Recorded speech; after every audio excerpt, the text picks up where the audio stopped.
पे इसकी रिवीजन आप लोगों को दे रहा हूं। Charge is a characteristic unit of matter by means of which matter experiences electric forces. Charges के कारण फोर्सेस पैदा होती हैं, इन फोर्सेस को हम इलेक्ट्रोस्टैटिक फोर्स के नाम से भी जानते हैं। चार्ज को बेटा Q से डिनोट किया जाता है और इसका ऐसा यूनिट होता है कूलम, जिसको कैपिटल C से डिनोट किया जाए। नेट चार्ज जो है बेटा किसी भी बॉडी के ऊपर, उसको हम कैपिटल Q से देते हैं और सिंपल चार्ज को हम लोग स्मॉल q से देते हैं।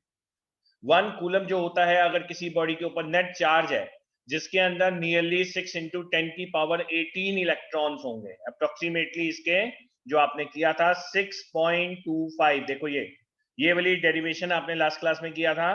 एक इलेक्ट्रॉन के ऊपर 1.6 × 10⁻19 है। जब आपने कैलकुलेशन किया था, this is a very important numerical, जब आपने कैलकुलेशन किया था तो आपकी जो वैल्यू बनी थी बेटा वो बनी थी 6.25, जिसको हमने राउंड ऑफ करके लिख दिया है 6 × 10⁻18 इलेक्ट्रॉन। इसके बाद हमने करंट के बारे में पढ़ा था। करंट को मैंने किससे कंपेयर किया था? मैंने करंट को किससे कंपेयर किया था, कौन बताएगा? वाटर। करंट को मैंने कंपेयर किया था वाटर से, और वोल्टेज को प्रेशर। वोल्टेज को मैंने कंपेयर किया था प्रेशर से। तो जो करंट है students, that is the rate of charge. जितना चार्ज 1 सेकेंड में फ्लो कर जाएगा कंडक्टर से, उसको करंट बोला जाता है। ध्यान से कीजिएगा, ये इंपॉर्टेंट चैप्टर है, इसके न्यूमेरिकल थोड़े डिफिकल्ट लगते हैं, पहली बार कर रहे हैं। ये नोट्स आपको पूरी एनसीईआरटी करवाने में हेल्प करेंगे, बहुत इजीली आपको ये चैप्टर समझ में आ जाएगा अगर आप इन डेली बेस पे जितने पेजेस आपके हो जाए उनको आप लिखते रहें। इसके बाद है हमारा rate of flow of charge, जो कि हमने बताया करंट, और ये करंट को जो डिनोट किया जाता है कैपिटल I से डिनोट किया जाता है, I = Q/T। This is the first formula जो हम आगे जाके यूज करेंगे, I = Q/T। ये जो नोट्स हैं ये मैंने क्लासरूम पे डाले हुए हैं बेटा। Electric current can also be defined as amount of charge flowing through a unit cross section in per second. तो unit cross section per second, per second का मतलब है 1 सेकेंड में कितना हमारा करंट फ्लो कर रहा है, उसको क्या बोला जाएगा? उसको क्या बोला जाएगा? कितना करंट हमारा फ्लो कर रहा है उसको करंट बोला जाएगा, जितना चार्ज फ्लो कर रहा है, sorry. The SI unit of current is ampere, जिसको कैपिटल A से डिनोट किया जाता है। याद रखना है सब, एसआई यूनिट अलग है और डिनोशन अलग है। कैपिटल A से डिनोट करंट को I से, लेकिन उसका एसआई यूनिट A से। तो ये 1 एम्पियर की डेफिनेशन है, ये आपकी बहुत इंपॉर्टेंट है। 1 एम्पियर जो होता है when 1 coulomb of charge flows पर सेकेंड, जब 1 सेकेंड में 1 कूलम ऑफ चार्ज फ्लो करता है तो हम बोलते हैं 1 coulomb of charge, 1 ampere of current pass हुआ है। In an electric circuit, the current flow in an opposite direction to the flow of electron। बेटा एक बात ध्यान रखिएगा, जब भी आप कोई कंडक्टर की बात करते हैं, ये आपका एक कंडक्टर है, इसके अंदर जो इलेक्ट्रॉन्स होते हैं, ध्यान से समझिएगा इस बात को, इलेक्ट्रॉन जो होते हैं वो किसी भी रैंडम डायरेक्शन में होते हैं, किसी भी रैंडम डायरेक्शन में, मतलब कोई फिक्स डायरेक्शन नहीं है इनकी। लेकिन ये कोई कंडक्टर है जिसके अंदर ये सारे इलेक्ट्रॉन हैं जिनकी रैंडम डायरेक्शन है। लेकिन जैसे ही इस वाली चीज को हम किसी सोर्स ऑफ करंट से जोड़ देते हैं, जैसे इस कंडक्टर को, कंडक्टर का मतलब होता है वायर, ध्यान से समझिएगा अब जो मैं समझाने जा रहा हूं, ये इंपॉर्टेंट बात है। ये है बैटरी का पॉजिटिव टर्मिनल, ये है बैटरी का नेगेटिव टर्मिनल। हमने इसके अंदर एक पोटेंशियल डिफरेंस क्रिएट कर दिया by attaching this conductor by a source of current, cell, battery, ये सारे सोर्स ऑफ करंट है। अब बेटा जो करंट फ्लो करता है, हमेशा ध्यान रखना जरा, बहुत ध्यान से क्या समझाने जा रहा हूं, पॉजिटिव टू नेगेटिव, एरो जो बता रहा है this is the flow of current, direction of current. अगर करंट आपका फ्लो कर रहा है पॉजिटिव टू नेगेटिव, तो जो इलेक्ट्रॉन की जो डायरेक्शन हो जाएगी, जो अभी तक रैंडमली घूम रहे थे, जो अभी तक कैसे घूम रहे थे, इधर उधर घूम रहे थे, ये जितने भी इलेक्ट्रॉन्स हैं ये एक डायरेक्शन में घूमने लग जाएंगे। ये देखो आप, ये इनका डायरेक्शन एक फिक्स डायरेक्शन हो जाएगा। इलेक्ट्रॉन की डायरेक्शन क्या नजर आ रही है आपको, कौन सी डायरेक्शन से कौन सी डायरेक्शन में जा रहे हैं ये, tell me. Negative to positive. तो ये बात ध्यान रखना, अगर टीचर आप लोगों से कभी पूछे what is the conventional direction of current, सुनना बहुत ध्यान से, what is the conventional direction of current, यहां पे लिखा हुआ स्पेलिंग देखो, conventional, the conventional direction of current is from positive to negative, but the direction of flow of electron is the opposite to the direction of flow of current.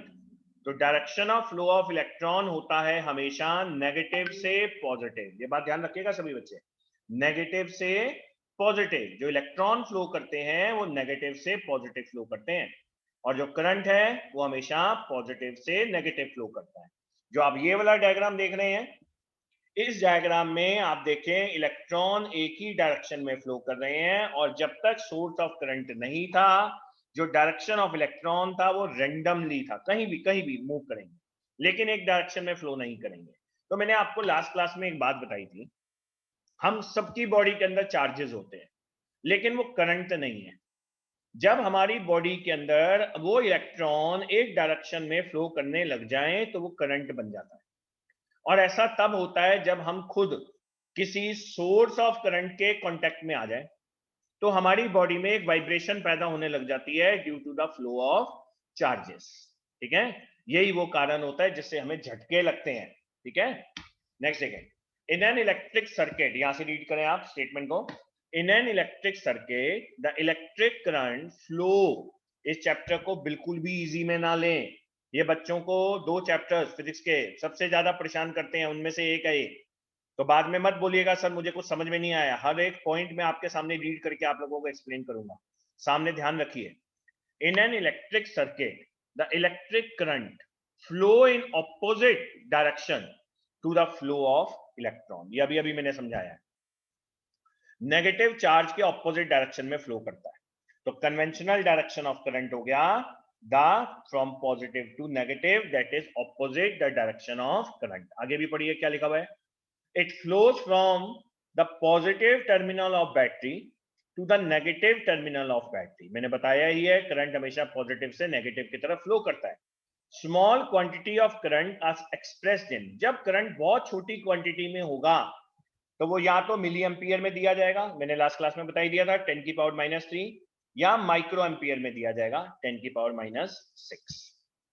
Ammeter बच्चों एक ऐसा device है, इसका डिनोशन भी मैंने आप लोगों को बताया था, सर्कल के अंदर ए, ये इसका डिनोशन होता है, ये एक ऐसा डिवाइस है, यहाँ पे पॉजिटिव यहाँ पे नेगेटिव, जो कि करंट को मेजर करने में हेल्प करता है, क्योंकि इसकी इंटरनल रेजिस्टेंस लो होती है, इसलिए इसको सीरीज में लगाया जाता है, ये भी बात ध्यान रखना, क्योंकि इसकी इंटरनल रेजिस्टेंस बहुत कम होती है, इसलिए इसको किस में लगाया जाता है, सीरीज में लगाया जाता है।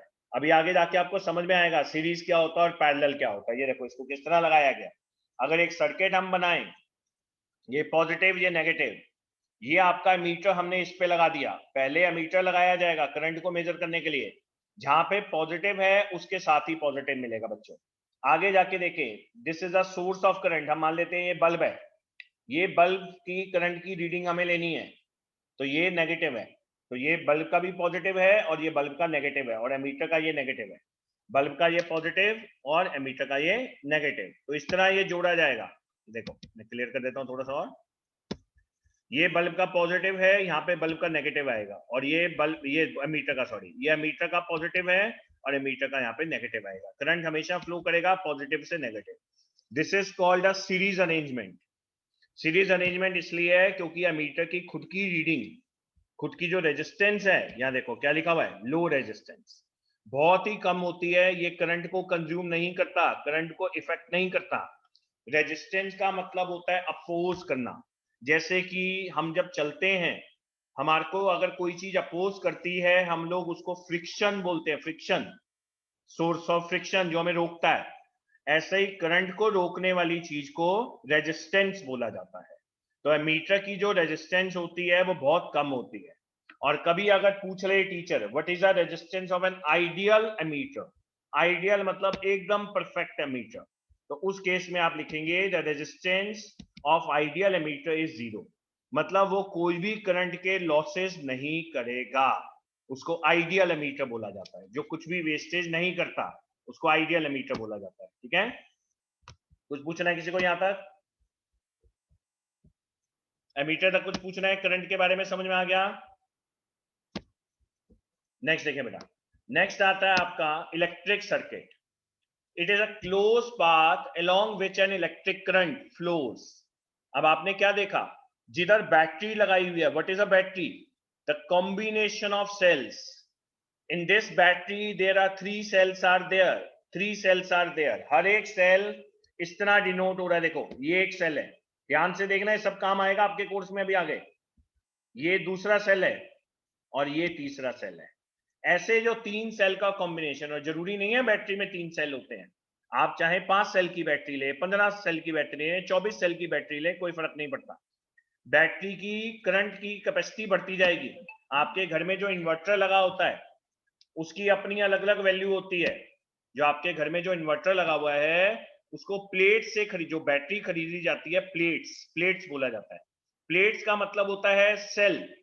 तो जो जितने सेल की बैटरी है, अगर वो 24 प्लेट की बैटरी है तो 24 सेल जुड़े हुए हैं, अगर वो 16 प्लेट की बैटरी है तो 16 सेल जुड़े हुए हैं, उनको प्लेट्स बोला जाता है। तो ये बैटरी में कितने सेल्स हैं बताओ, कितने सेल्स? 3 cells। ये positive terminal of the battery जो होता है, ये प्रैक्टिकल में क्वेश्चन आते हैं, जरा ध्यान से सुनना। अब आपका पेपर 40% डायरेक्ट आता है, बाकी का 40% आईक्यू लेवल के ऊपर है। जो बच्चे अभी भी मस्ती मारेंगे उनको दोबारा ये चीजें समझ में नहीं आएंगी। ये पॉजिटिव है तो यहाँ मीटर का पॉजिटिव होना चाहिए। टीचर इनकरेक्ट सर्किट पूछती है कौन सा है, 4 देके, यहाँ पे नेगेटिव, तो बल्ब का ये वाला पॉजिटिव और ये वाला नेगेटिव।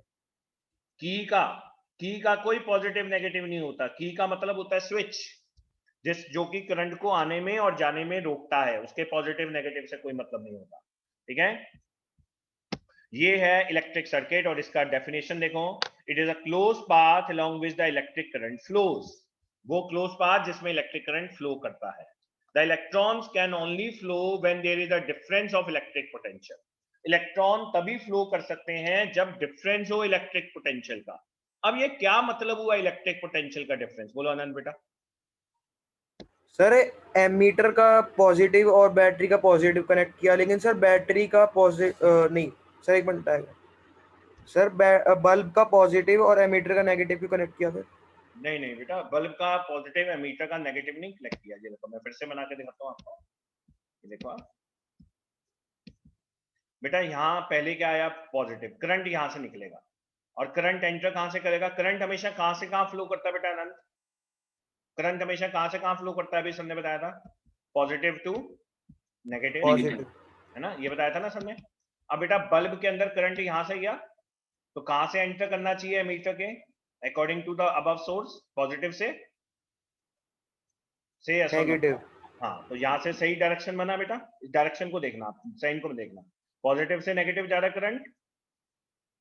अब ऐसे ही ये बल्ब में करंट जा रहा है, तो बल्ब में भी कैसे जाना चाहिए करंट बेटा, बताओ? Positive to negative. तो मतलब पहले पॉजिटिव आना चाहिए, बाद में नेगेटिव आना चाहिए। ठीक है बेटा, बैटरी तो एक, सर मैं इधर पूछ रहा हूँ। नहीं ये साइन को मत देखो बेटा, आप साइन को मत देखो, क्यों लगा वही रीजन दे रहा हूं। बैटरी तो एक सोर्स है करंट को देने का। बैटरी क्या है, एक सोर्स है करंट को देने का। करंट हमेशा कहां से इवॉल्व होता है उसको समझो, करंट हमेशा पॉजिटिव टर्मिनल से इवॉल्व होता है। तो जहां मैं बैटरी का पॉजिटिव टर्मिनल लगाऊंगा, एरो तो वहीं बनना चाहिए। अब ये एरो जब आगे मूव करेगा तो according to the law of current, current always flows from, बताओ, पॉजिटिव टू नेगेटिव। तो बेटा यहाँ पे कौन सा साइन बनना चाहिए था आपके अकॉर्डिंगली? पॉजिटिव ही तो बनेगा, क्योंकि current always goes from positive to negative. अगर आपको टीचर बोले कि करंट फ्लो करता है लेफ्ट टू राइट, तो पहले आप लेफ्ट बनाओगे तभी तो राइट बनाओगे। तो ऐसे ही टीचर आपको बोल रहा है positive to negative current flow करता है, तो यहाँ मैंने पॉजिटिव बनाया या नेगेटिव बनाया, सही तो बनाया। अब करंट तो ये फ्लो करता जा रहा है, करंट को पानी समझो, पानी यहाँ ये पाइप से गया, ये गया, ये गया, यहाँ आ गया पानी। अब पानी को इधर घुसना है, तो पानी कहां से कहां फ्लो करता है, अभी बताया आनंद, पॉजिटिव से नेगेटिव। तो पहले कौन सा साइन बनेगा बताओ? पॉजिटिव, और फिर कौन सा साइन बनेगा? नेगेटिव। अब आगे चलते रहो। अब पानी गया गया गया गया वापस बैटरी में, बैटरी से पॉजिटिव टर्मिनल से निकला था पानी, लेकिन घुसा कहां से? नेगेटिव टर्मिनल से। तो सही डायरेक्शन है। बोलो आनंद, आनंद बोलो। सर आ गया समझ में। ठीक है, ये मत देखो यहाँ पे पॉजिटिव पॉजिटिव एक साथ आ रहा है, वो सोर्स ऑफ करंट है, ये डिवाइसेस है। Ammeter is a device, bulb is a device, bulb is a equipment. तो ये सोर्स है, सोर्स मतलब जो पैदा कर रहा है करंट को। करंट देने वाले का पॉजिटिव अगले वाले के लेने वाले का पॉजिटिव होगा, जितने भी लेने वाले होंगे उनके पॉजिटिव से करंट घुसेगा और नेगेटिव से बाहर जाएगा। ठीक है, अब बात आ रही थी कि करंट फ्लो कैसे करता है। अब ये समझना पड़ेगा कि करंट हमेशा पॉजिटिव से नेगेटिव जाता ही क्यों है। तो चलो इसको भी अब हम समझाते हैं तुम्हें, 1 मिनट दो।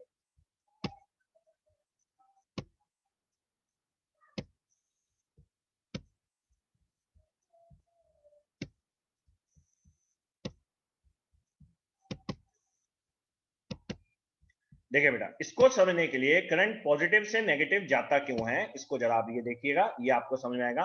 दिस इज अ मीटर, जो मैं आपको लास्ट क्लास में बता चुका हूं, और इसका आप सर्किट इसी तरीके से देखिएगा, जहां पे पॉजिटिव ऑफ द बैटरी है वहीं पर ही आपका ये चीज लगी है। अब इसको जरा समझिए, ये आपके क्या बता रहा है, direction of flow of current बता रहा है। इधर एरो बना हुआ है तो इलेक्ट्रॉन की, सभी इलेक्ट्रॉन की जो डायरेक्शन होगी वो एक तरफ हो जाएगी। अब करंट हमेशा क्यों भागता है, करंट हमेशा हाई पोटेंशियल से लो पोटेंशियल में क्यों जाता है, इस बात को जरा ध्यान से समझिएगा। देखो, और इतना ही पानी हम बीकर बी में भी ले लेते हैं, दोनों में क्या है, सेम लेवल है वाटर का। तो आप सोचिए, क्या ए बीकर से बी बीकर में या फिर बी बीकर से ए बीकर में पानी फ्लो करेगा इस पाइप के थ्रू? बिल्कुल नहीं करेगा, क्योंकि दोनों बीकर में क्या है, सेम लेवल है वाटर का। बिल्कुल इसी तरह से यहाँ पर भी क्या है, जितने इलेक्ट्रॉन्स यहाँ पर हैं उतने ही यहाँ पर हैं, तो मूव क्यों करेंगे इलेक्ट्रॉन्स? अगर हमें मूव कराना है वाटर को ए से बी में या फिर बी से ए में, तो हमें एक डिफरेंस क्रिएट करना होगा। हम क्या करते हैं, बी बीकर से वाटर को रिमूव कर देते हैं, वाटर को निकाल लेते हैं थोड़ा सा। तो वाटर निकालने के बाद बी का लेवल हो गया इतना। अब आप देख सकते हैं ए में ज्यादा पानी है, बी में कम पानी है, तो वाटर जो है वो क्या होगा, ए से बी में फ्लो करेगा इस पाइप के थ्रू। और ये फ्लो क्यों करेगा, क्योंकि हमने यहाँ पर एक डिफरेंस क्रिएट कर दिया इतना। इसी डिफरेंस के कारण वाटर जो है ए से बी की तरफ फ्लो करेगा।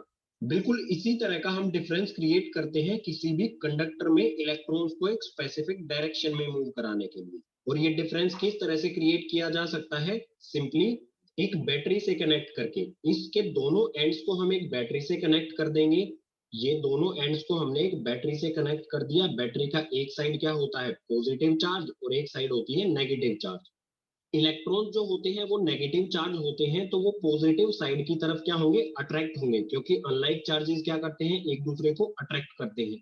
तो इसमें जो भी इलेक्ट्रॉन्स है वो किस डायरेक्शन में मूव करेंगे, पॉजिटिव साइड की तरफ मूव करेंगे।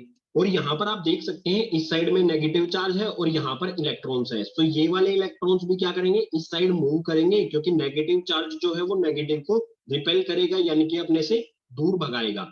तो जो भी इलेक्ट्रॉन्स है इसमें सभी की डायरेक्शन मूवमेंट किस तरफ होगी, इस डायरेक्शन में होगी। जैसे हमने बी में से पानी हटा के एक डिफरेंस क्रिएट कर दिया था, बिल्कुल उसी तरह से हमने इसमें बैटरी कनेक्ट करके एक डिफरेंस क्रिएट कर दिया, जिसके कारण इलेक्ट्रॉन्स एक स्पेसिफिक डायरेक्शन में मूव करने लगे। इस तरह के डिफरेंस को कहा जाता है पोटेंशियल डिफरेंस, जो यहाँ पर बैटरी ने क्रिएट कर दिया है। बैटरी ने रियलिटी में यहाँ पर क्या किया, इलेक्ट्रॉन्स को मूव करने के लिए वर्क किया। तो जो ये हमारा पोटेंशियल डिफरेंस है, जिसकी वजह से इलेक्ट्रॉन्स यानी कि चार्ज एक स्पेसिफिक डायरेक्शन में मूव करता है, इसको समझते हैं नेक्स्ट पेज से। सो यहाँ पर है पोटेंशियल डिफरेंस। तो जो भी इलेक्ट्रॉन्स है, देखो बेटा, आप लोगों को ये समझ में आ गया, ये जो बैटरी थी ये पोटेंशियल डिफरेंस क्रिएट करने में काम आती है। और पोटेंशियल डिफरेंस के लिए ये डिपेंड करता है किस तरह की बैटरी आप ले रहे हो। अगर आप 16 वोल्ट की बैटरी ले रहे हो तो उसका मतलब है कि वो 16 जूल ऑफ वर्क डन कर रहा है 1 सेकंड में। समझना इस बात को, 16 वोल्ट का मतलब समझा रहा हूं मैं आज आपको। 16 जूल वो वर्क डन कर रहा है 1 सेकंड में। अगर आप 220 वोल्ट की बैटरी लेते हो, जैसे कि आपके घरों में करंट आ रहा है, तो उसका मतलब है वो 220 जूल काम कर रहा है 1 सेकंड में। बेटा एक बात आप लोगों से मैं क्वेश्चन पूछता हूं, अगर कोई कितना ज्यादा काम कर रहा है, इसका मतलब वो उतने ज्यादा इलेक्ट्रॉन को अट्रैक्ट कर रहा है। बताओ कौन ज्यादा इलेक्ट्रॉन को अट्रैक्ट करेगा, 220 जूल काम करने वाला बैटरी या 16 वोल्ट काम करने वाला बैटरी? बताइए। 220 220 कम से कम समय। अब आपको याद है रजत खट्टर के ऊपर पानी डालने वाला केस, अगर मैं धीरे धीरे Yes, sir. पानी डाल रहा था तो रजत खट्टर को परेशानी नहीं थी, सिर्फ वो गीला हो रहा था। लेकिन जब वही 1 mug of water in a very short duration means जब मैं जोर से पानी फेंकता हूं तो क्या मेरा वर्क डन ज्यादा होता है या कम? बताओ। जब मैं जोर से पानी फेंकता हूं तो ज्यादा मेरा होता वर्क है। डन ज्यादा होता ज्यादा है होगा। क्योंकि कम समय में सर मैंने रजत का गुस्सा और आपका वर्क जब एक सेकंड जतन, जब कम समय में हम ज्यादा पानी फेंकते हैं तो इसका मतलब वर्क डन ज्यादा हो रहा है। तो ऐसे ही बेटा जब हम ज्यादा वोल्टेज की बैटरी लगाते हैं उसका मतलब होता है कम समय में ज्यादा इलेक्ट्रॉन को खींचना, और जितने इलेक्ट्रॉन वो पॉजिटिव टर्मिनल अपनी तरफ खींचेगा यहां से उतने ही इलेक्ट्रॉन का यहाँ पे डिफरेंस क्रिएट हो जाएगा। ये चीज यहाँ पे गैप बनता जाएगा, खाली होते जाएंगे। अब पानी वाले एग्जांपल इसलिए दिया गया ताकि आपको समझ में आए। कोई चीज खाली होती है तो पानी ऊपर से नीचे आने लग जाएगा, पानी का प्रेशर यहाँ से यहाँ की तरफ भागेगा, मतलब इलेक्ट्रॉन्स का प्रेशर यहाँ से यहाँ की तरफ भागेगा उस गैप को फिल करने के लिए।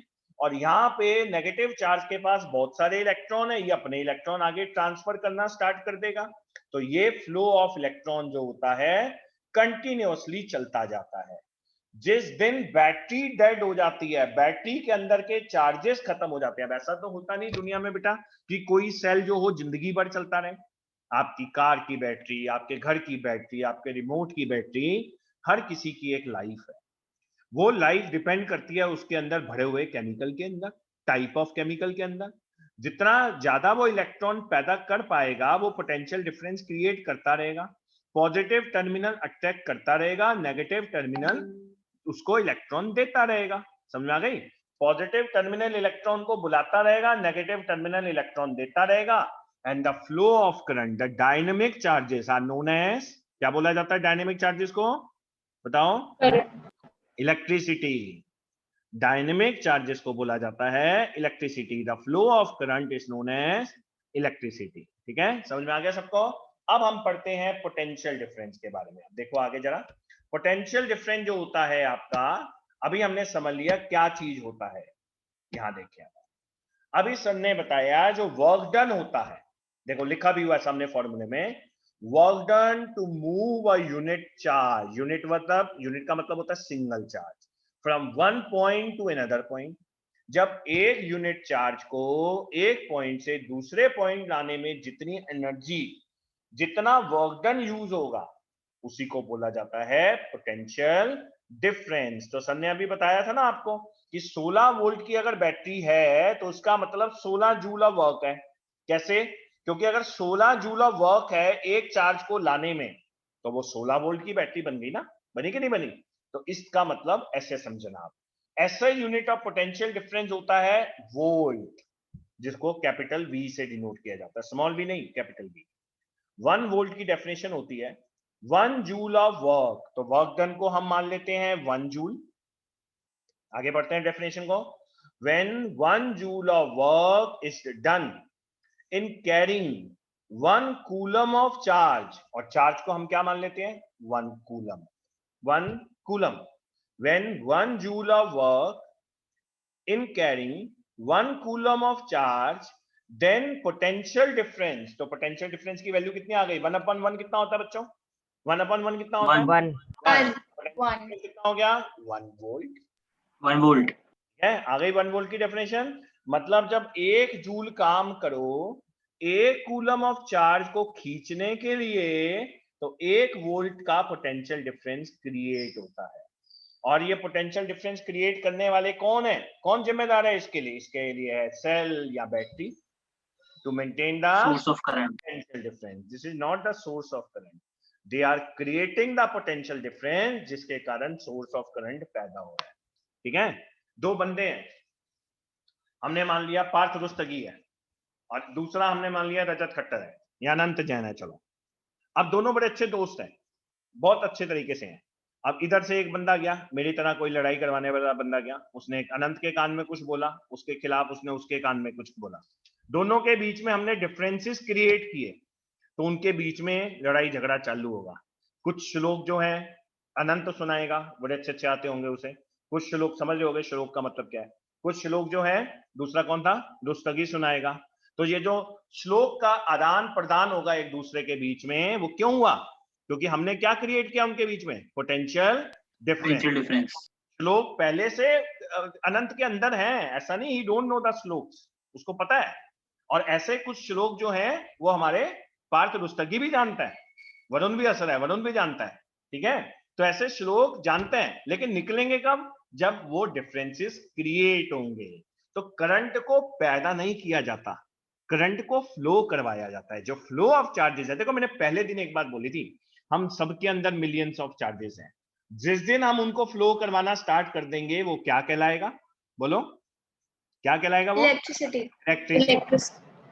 इलेक्ट्रिसिटी या करंट। ठीक है, समझ में आ गया पोटेंशियल डिफरेंस क्या होता है? अब आता है, ये फॉर्मूला सर ने बताया, अब आता है इसको मेजर किससे किया जाता है? इसको मेजर किया जाता है, जैसे बोलो पलक बेटा। तो आपने बताया था कि वो सेल के वो आपने वायर के थ्रू बताया था कि कैसे वो पॉजिटिव टू नेगेटिव फ्लो करें। तो सर वो जब वो अट्रैक्ट करते हैं इलेक्ट्रॉन्स और पॉजिटिव टर्मिनल में अट्रैक्शन होता है, तो फिर सर उसमें कब इलेक्ट्रॉन्स कभी खत्म नहीं होते हैं कि कभी तो खत्म क्यों नहीं होते? इलेक्ट्रॉन खत्म नहीं होते, उसके खींचने की क्षमता खत्म हो जाती है। उसके खींचने की, सेल की खींचने की उन इलेक्ट्रॉन को ताकत खत्म हो जाती है, वर्क डन करने की क्षमता खत्म हो जाती है, तो वो डेड सेल माना जाता है। और जिस दिन वो सेल डेड हो जाता है, उस वायर में से करंट और फ्लो करेगा ही नहीं। ठीक है, मैंने पहले दिन एक बात बताई थी, प्रॉपर्टी ऑफ एटम। वो अगर वायर मेटल की बनी है तो इलेक्ट्रॉन फ्लो करेगा, याद है निहालिका? और अगर वो वायर प्लास्टिक की बनी है तो क्या उसमें से सेल लगाने के बाद भी करंट फ्लो होगा क्या? No sir. नहीं होगा, क्योंकि फ्लो ऑफ चार्जेस भी प्रॉपर्टी ऑफ एटम के ऊपर ही डिपेंड करते हैं कि वो किस तरह का एटम है। ठीक है, वो एटम आयन बना सकता है, चार्जेस दे सकता है, तो वो करंट को फ्लो करवाएगा। वो अगर चार्जेस नहीं दे सकता, वो करंट को फ्लो करवाएगा ही नहीं, खत्म बात। ठीक है, वोल्ट मीटर को इस तरह दिखा जाता है बेटा, ये लैब के अंदर यूज होने वाले वोल्ट मीटर हैं। आजकल तो बड़े अच्छे से फैंसी वोल्ट मीटर आ गए हैं electronic. It has high resistance. अच्छा, एमीटर की रेजिस्टेंस कैसे होती थी स्टूडेंट्स? एमीटर की लो रेजिस्टेंस। इनकी रेजिस्टेंस कैसे है? हाई है। हाई। कैसे है? हाई है। It is always connected in parallel. Ammeter कैसे लगाया जाता था? Series. Always connected in series. तो ये always connected in parallel. See how this is a parallel connection. Across लगाना, अक्रॉस, जो उसके रास्ते में ना आए, जो उसके साइड में आ जाए। आप एक के पीछे एक लगते हैं तो सीरीज में कहलाते हैं, आप एक के साथ एक खड़े होते हैं तो वो पैरेलल कनेक्शन कहलाता है। समझ गई?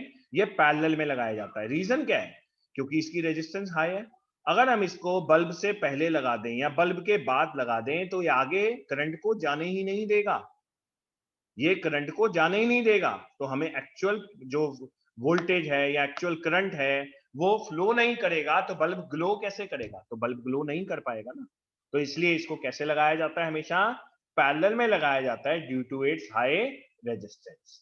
Current always flow from high potential to the low potential. तो आप देखो वोल्टेज का भी ऐसे ही है, पहले पॉजिटिव लगाया और फिर नेगेटिव लगाया। Very small amount of current जो इसमें से पास करेगा वो इसके डिफरेंस को बताएगा, जिससे हमें पता लग जाएगा कि इस सर्किट में पोटेंशियल डिफरेंस कितना है। ठीक है, तो ये था आपका पोटेंशियल डिफरेंस। वापस हम आते हैं नोट्स के ऊपर।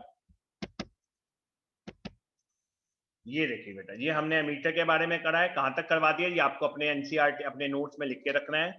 ये हमने करवा दिया आपको वोल्ट मीटर तक। It is an instrument used to measure the potential difference represented by the symbol, line मार के गोल डाल के V, एक तरफ पॉजिटिव एक तरफ negative. It is always connected in parallel across the points between the potential difference is to be measured. It has high resistance. अब इसके बाद आपको ये सारे सिंबल अपनी कॉपी में बनाना। मैं बार बार बोल रहा हूं, ये नोट्स का प्रिंट आउट नहीं लेना है, आपकी कॉपीज में हाथ से लिखना है और ये सिंबल्स बनाने हैं।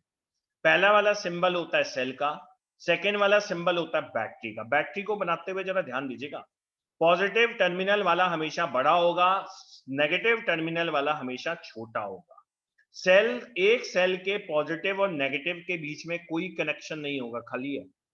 लेकिन एक सेल के नेगेटिव और दूसरे सेल के पॉजिटिव के बीच में जोड़ होता है। देखिए ध्यान दीजिए, एक सेल के नेगेटिव और दूसरे सेल के, उसके साथ वाले सेल के, सीरीज वाले सेल के एक जोड़ होता है, ठीक है, लेकिन आपस में इनका कोई भी जोड़ सिंबल में नहीं होता। नेक्स्ट आता है की होता है जो स्विच की तरह काम करता है। अगर आपको ओपन की बनानी है, देखो बेटा दो चीजें हैं, पहला वाला बोला जाता है की, दिस इज अ की, एक्चुअल में दिस इज नॉट अ की, दिस इज अ स्विच, ये आपका स्विच है।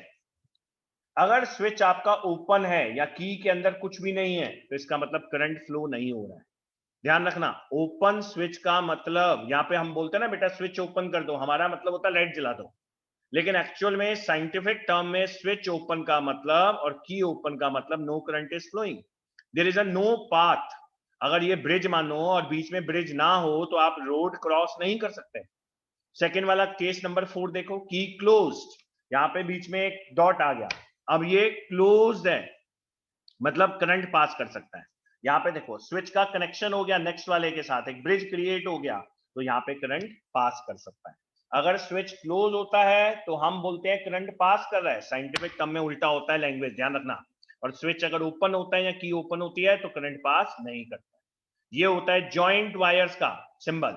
नेक्स्ट होता है वायर विद नो जॉइंट, मतलब एक को दूसरे से वायर ऊपर से लेके जा रहे हैं, मतलब एक वायर इधर से जा रही है, एक वायर एक्स एक्सिस से दूसरे वाई एक्सिस में जा रही है, पर आपस में टच नहीं कर रही। अगर वायर आपस में टच नहीं कर रही हम ये सिंबल बना देते हैं, मतलब वो उसके ऊपर से जा रही है, ये सिंबल होता है। बल्ब का सिंबल थोड़ा बहुत चेंज कर सकते हैं, कोई फर्क नहीं पड़ता। एमीटर का सिंबल, वोल्टमीटर का सिंबल, रेजिस्टेंस का symbol, this is a resistance. लेकिन एक और नई चीज होती है जिसको हम बोलते हैं रियोस्टैट या वेरिएबल रेजिस्टेंस, ये आपके लैब में यूज होती है। आप जब रेजिस्टेंस की वैल्यू चेंज करना चाहते हैं तो उसको रियोस्टैट बोला जाता है। अब यहां देखें जरा ध्यान से, रियोस्टैट वाले केस में एक एरो बना हुआ है, ये एरो मूव कर सकता है, एलएचएस में भी मूव कर सकता है, आरएचएस में भी मूव कर सकता है। जितना ज्यादा ये आगे की तरफ मूव करेगा, लेफ्ट हैंड साइड पे मूव करेगा, उसका मतलब आप रेजिस्टेंस को ज्यादा कर रहे हैं। जितना ज्यादा ये राइट हैंड साइड की तरफ मूव करेगा एरो, इसका मतलब आप रेजिस्टेंस कम कर रहे हैं, ठीक है। ये होता है वेरिएबल रेजिस्टेंस। आपके घर में भी एक वेरिएबल रजिस्टर लगा हुआ है, कोई ढूंढो, आपके कमरे में अभी दिखाई दे रहा होगा आपको, कौन बताएगा कौन सी चीज है वो? आपके घर पे अभी रूम में, आपके रूम में है, हर किसी के रूम में 100% है, अगर वो बाहर छत पे नहीं बैठा हुआ। सर फैन का रेगुलेटर। वेरी गुड, किसने बोला ये? अनंत जैन ने, वेरी गुड। रिया आप क्या आंसर देने वाली थी? सर स्विच या फिर रेगुलेटर। रेगुलेटर, स्विच नहीं होगा बेटा, सिर्फ रेगुलेटर। जो आपका रेगुलेटर है अगर आप उसको 0 पे कर देते हो तो आप क्रिएटिंग अ हाई रेजिस्टेंस, बहुत तेज रेजिस्टेंस क्रिएट कर दिया जिससे करंट फ्लो ही नहीं हो रहा और आपका फैन बंद हो गया।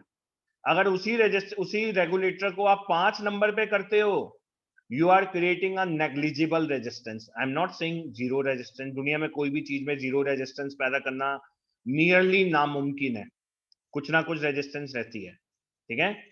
तो nearly low resistance, nearly zero use करूंगा मैं, तो उस केस में मैक्सिमम अमाउंट ऑफ करंट आपके फैन में जा रहा है और आपका फैन सबसे तेज चल रहा है। किसी के रेगुलेटर में हाईएस्ट पॉइंट 4 है, किसी के 5 है, तो करंट जितना जाएगा ज्यादा जाएगा, फैन उतनी तेजी से चलेगा। तो इन 11 सिंबल्स में से किसी को कोई सिंबल के बारे में कुछ पूछना है, बताओ। ये आपका आज तक का होमवर्क है, ये आपको अपनी कॉपीज में बना के रखना है, यहां तक आज का ये होमवर्क है। निधि बोलो। सर रियोस्टैट समझ नहीं आया। बेटा आपके घर में रेगुलेटर भी एक रियोस्टैट है, बस इस तरह समझो आप, ये सिंबल होता है, ये उस रेगुलेटर का सिंबल है। रियोस्टैट ये बता रहा है कि आप रेजिस्टेंस को कम कर सकते हो या ज्यादा कर सकते हो। आप अपने घर में जब फैन के रेगुलेटर को 1 नंबर पे करते हो तो क्या होगा? क्या धीरे होगा? चलता है। धीरे चलता है। क्यों? क्योंकि 1 नंबर मतलब आपने रेजिस्टेंस क्या कर दिया? मैक्सिमम कर दिया। 1 नंबर पे करने का मतलब रेजिस्टेंस मैक्सिमम करना और करंट को कम करना, ठीक है। और वही रेगुलेटर को जब आप ओके 4 सर। नंबर पे करते हो तो क्या होता है?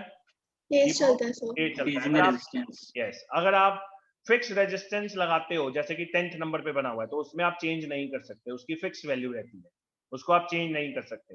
रियोस्टैट लगाते हो तो आप चेंज कर सकते